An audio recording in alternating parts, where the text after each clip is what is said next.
Welcome to the Book of Tarot Training. I'm Reverend Stephanie Neal, and we're going to discuss the deuces. So under general information and basic reading, the tarot's general instructions always have exceptions. And when first working with the tarot, spend time with each card by identifying all the symbols within each card. Ask yourself, what does this card say to me? Then post it in your book of tarot. Ask, how does this card make me feel? Or, what are my first thoughts when looking at this scene? What was the first thing I saw on the card? With what do I associate this card? Start with one card readings and don't overcomplicate the interpretation. If you are a beginner and want to read the tarot for others or yourself, here are the beginning of the basics. So a traditional reading has the following components and actions. I think I'm going to number each component so it might be easier for referencing. So, all right, so the first one would be a friendly, comfortable atmosphere. Maybe a little incense, maybe a little soft lighting. But the main thing is just making the querent feel comfortable. Then let's call this 2. A deck of cards you enjoy reading. Now, of course, I focus on the Rider-Waite-Smith deck. Yet, as you can see, I have been introducing other decks so you can decide after these trainings and have a sound foundation. Then you can experiment with many decks, or you can experiment as you go along. That would be fine too.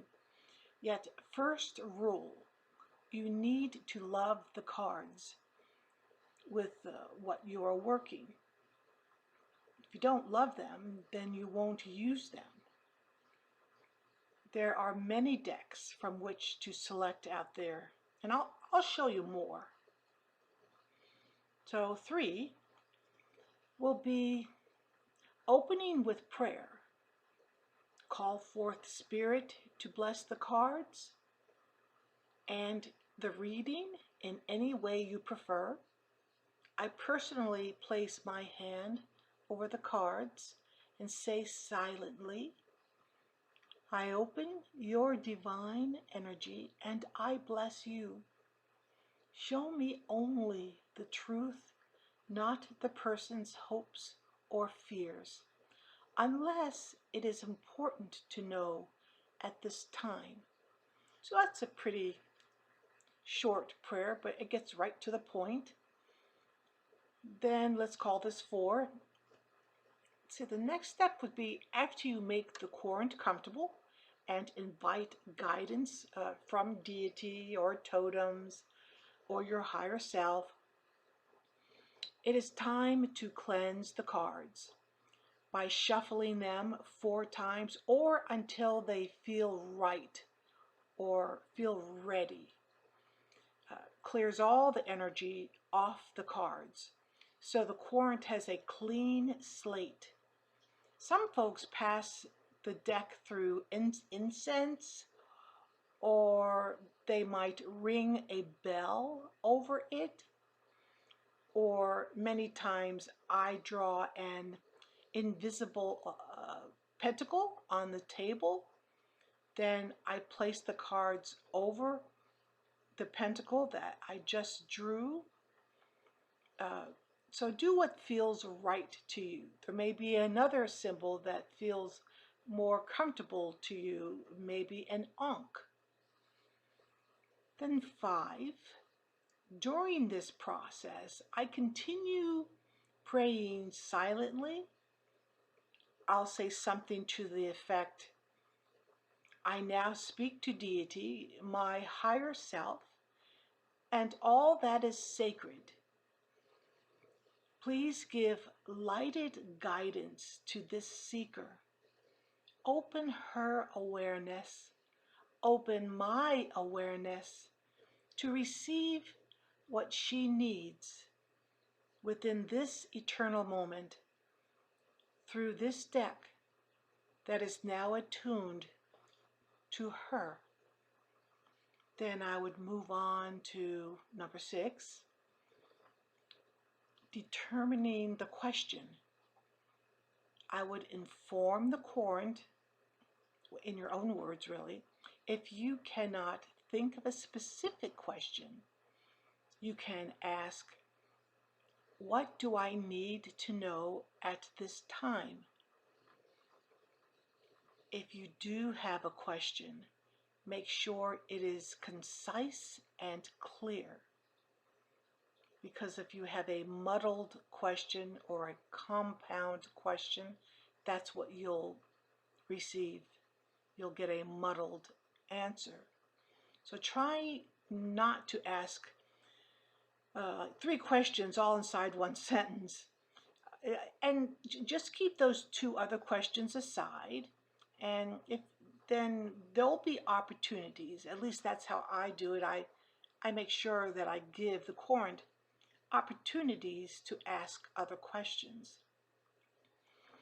Then, see, this would be 7, I think, yeah.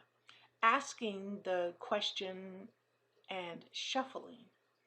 So the current thinks of the question as she shuffles the cards. Though some readers prefer to shuffle the cards themselves, while the current concentrates on her question. There are several ways to shuffle the cards: overhand shuffling, rifling shuffling, and the cauldron dump method, in which you simply dump the deck of cards on the table, then move them all around the table, making sure they're nice and mixed together with both hands, then place them back neatly into a deck, or just leave them scattered on the table if you feel comfortable that way. Then select your cards or have the current select the cards. And this is all up for debate. Lots of schools of thought about this, but I just always say, do what feels right to you. Then 8, cutting the deck. Now you or the current, here we go again, I can't say it really matters or it does matter. It matters what feels right to you. That's the bottom line. Or if Spirit says one time, I want the current to cut the cards, then allow the current to cut the cards. Or Spirit or the higher self may say the next time, I want you to cut the cards. Then go ahead and do that. In other words, keeping yourself open. So now you or the current shuffle the deck, have already shuffled the deck, and the current cuts the deck in 2 or 3 piles with the left hand. And the reason why the left hand is used, because it represents spirituality and the goddess's guidance. I have seen reading where the reader cuts the cards, so there you go. But I personally like the current to cut the cards. All right, so now we move on to the interpretations. And once again, the cards under consideration today are the deuces. Now, general observations. 3 deuce cards are near water. All 4 cards have a crossing. The 2 snakes on the cups card are crossing each other. The swords are crossing on the swords card. There is an obvious crossing with the infinity sign, and not so obvious are lilies and roses crossing each other. The crossing is a powerful symbol that runs all through this deck. The crossing means so many things, but this is one of the marvelous meanings of a crossing. It's two energies coming together to enter into completeness, which produces new energies and concepts, while at the same time it is one. It is one thing producing many things, or it's one thing made up of two things, but those two things become one that produces many things. It sounds confusing, but as you can see, I know you understand. So the wand deuces. First interpretation is by A.E. Waite, and he describes this card as follows. A tall man looks from a battlemented roof over sea and shore. He holds a globe in his right hand, while a staff is in his left, rests on the battlement. Another is fixed in a ring. It's attached to the wall. The rose and cross and lily should be noticed on the left side. Meanings. Between the alternative readings, there is no marriage possible. On the one hand, riches, fortune, magnificence. On the other, physical suffering, disease, sadness, mortification. The design gives one suggestion. Here is a lord overlooking his dominion and alternately contemplating a globe. It looks like the malady, the mortification, the sadness of Alexander amidst the grandeur of this world's wealth. Reversed. Surprise, wonder, enchantment, emotion, trouble, fear.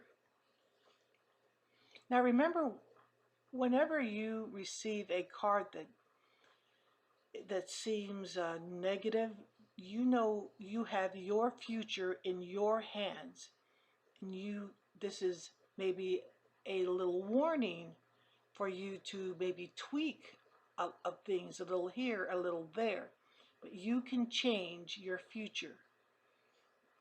All right, Frank Albano, mature individual, ruler, attainment of goals and needs, boldness, courage in undertakings, a dominant personality. Okay. Mary Packard, at a crossroads where both options look favorable. Reversed. Unexpected defeat when unforeseen obstacle presents itself. Next, S.L. McGregor Mathers. Riches, fortune, opulence, magnificence, grandeur. Reversed, surprise, astonishment, event, extraordinary occurrence.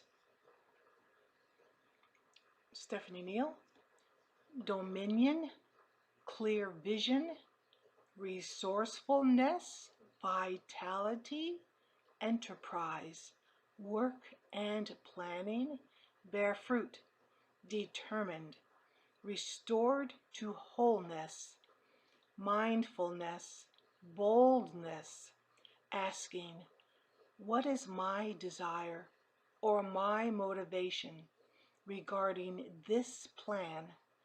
Mutual benefit, commitment, no second guessing. We move on to the cup deuces. Wait. A youth and maiden are pledging one another, and above their cups rises the caduceus of Hermes, between the great wings of which there appears a lion's head.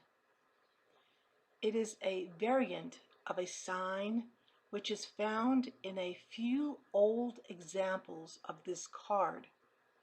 Some curious emblematical meanings are attached to it, but they do not concern us in this place. Meanings: love, passion, friendship, affinity, union, concord, sympathy, the interrelation of the sexes, and as a suggestion, apart from all offices of divination, that desire which is not in nature, but by which nature is sanctified. Albano. Love, friendship, beginning or renewed. Passion, union, engagement, understanding, cooperation, partnership, marriage. Packard indicates a solid romantic relationship or benign partnership. Reversed suggests someone close has let one down. Inability to connect with significant other. Mathers, love, attachment, friendship, sincerity, affection. Reversed, crossed desires, obstacles, oppression, hindrance. Neal. Love, equal partnership, or general equality. Marriage, change, good health, or the process of healing. Living life on a public stage, strong communication, inspirational. The sword deuces. Wait. A hoodwinked female figure balances two swords upon her shoulders. Meanings: conformity, and the equipoise which it suggests, courage, friendship, conquered in a state of arms. Another reading gives tenderness, affection, intimacy. The suggestion of harmony and other favorable readings must be considered in a qualified manner, as swords generally are not symbolic of beneficial forces in human affairs. Reversed: impostor, falsehood, duplicity, disloyalty. Albano.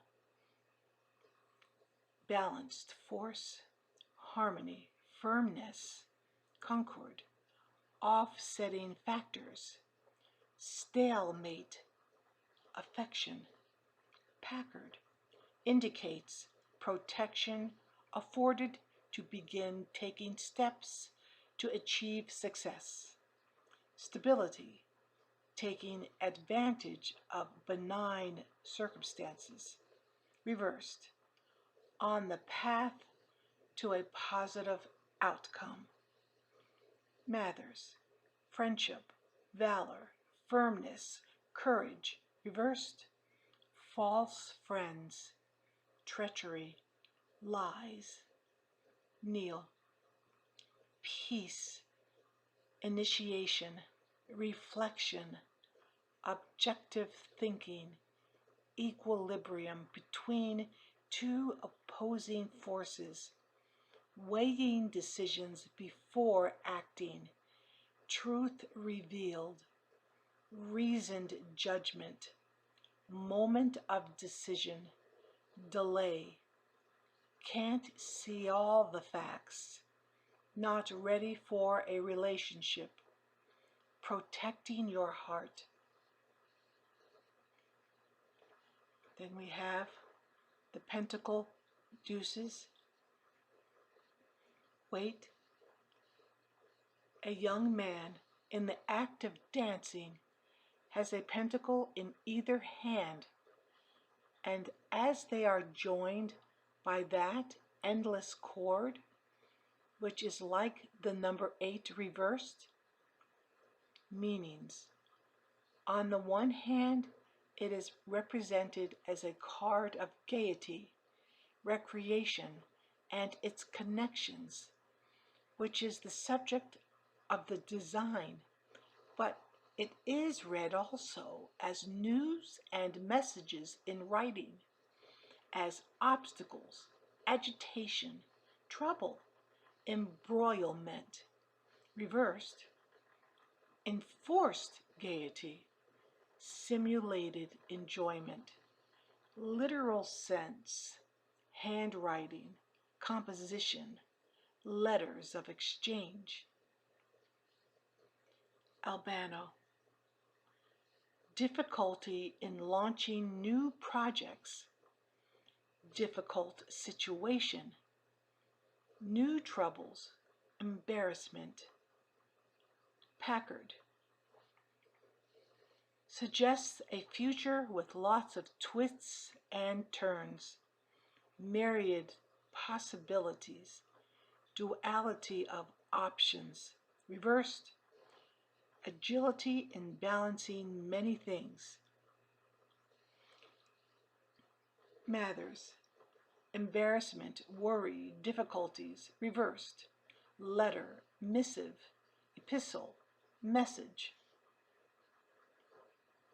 Neil, balance, too busy to see the storm approaching, balanced change, perpetual motion, balancing the bills, dancing through harsh times.